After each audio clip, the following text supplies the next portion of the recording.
మరో breaking news చూస్తున్నాం. ఏపీలో మున్సిపల్ కార్మికుల సమ్మె యథాతథంగా కొనసాగనుంది. కార్మిక సంఘాలు ప్రభుత్వం మధ్య జరిగిన చర్చలు విఫలమయ్యాయి.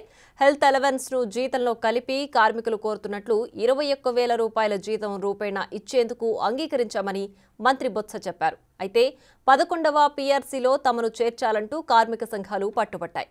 21,000 పేరు చెప్పి ఇతర బెనిఫిట్స్ ను వదులుకోబోమన్నారు. ఎన్నికల ముందు తాము రాజకీయం చేయట్లేదన్న కార్మిక సంఘాల నాయకులు పోరాటం విషయంలో ఎంతవరకైనా వెళతామని స్పష్టం చేశారు.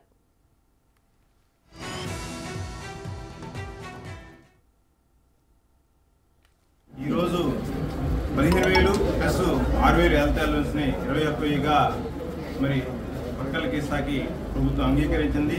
దీనివల్ల మున్సిపల్ వర్కర్కి రాబోయే రోజుల్లో భవిష్యత్తులో కూడా లాభమే కానీ నష్టమే లేదు. రేపు పొద్దున పీఆర్సీ ఇంప్లిమెంట్ అయితే దాదాపు 5,000 చిల్లర జీతం అనేది పెరగడం జరిగింది. అది ఎవరైతే ఫోర్త్ క్లాస్ ఎంప్లాయీస్ ఉన్నారో వాళ్ళందరికీ పీఆర్సీ ఇంప్లిమెంట్ చేస్తున్నారు. అది వీళ్ళకంతా లాభదాయకం. మళ్ళీ ఇంకోటి, చరిత్రలో లేనిది అవుట్సోర్సింగ్ ఎంప్లాయీస్కి మొత్తానికి 10 సంవత్సరాల అనుభవాలకి 50,000 రూపాయలు మరి గ్రాడ్యుయేటీ టైప్లో ఇసాక్ ఒప్పుకుంది. వాళ్ళకి సంవత్సరం పెరిగే కొద్దీ ప్రతి సంవత్సరానికి 2,000 రూపాయలు ఇసాక్ కూడా అంగీకరించింది.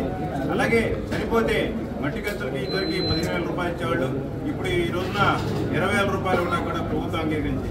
ఈ డిమాండ్లు వాళ్ళని దృష్టిలో పెట్టుకొని ఎవరైతే మున్సిపల్ కార్మికులుగా కష్టపడి పనిచేస్తున్నారో వాళ్ళందరినీ దృష్టిలో పెట్టుకొని ప్రభుత్వం ఈ నిర్ణయం తీసుకొని మంచి పని చేసిందని చెప్పి మేము అందరం భావిస్తున్నాం.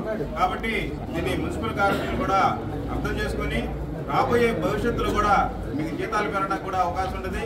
గతంలో నాకు తెలిసి ఒక 2 years బ్యాక్, 1.5 year బ్యాక్ 18,000 రూపాయలు బేసిక్ ఇస్తా అంటే దాన్ని వద్దని చెప్పి హెల్త్ అలవెన్స్ కూడా కావాలని చెప్పి పట్టుబడటంతో వాళ్ళ బేసిక్ను కూడా మరి నష్టపోయారు. ఈ రోజున మున్సిపల్ కార్మికులు ఆ విధంగా నష్టపోకుండా 21 రూపాయి అనేది చాలా వాల్యుబుల్ అని చెప్పి నేను ఈ సందర్భంగా తెలియజేస్తూ, మరి ఈ రోజున మేము రాష్ట్రంలో పనిచేసిన వైఎస్ఆర్టీసీ వర్గాలు మొత్తం పనిచేస్తారని చెప్పి తెలియజేస్తున్నాం.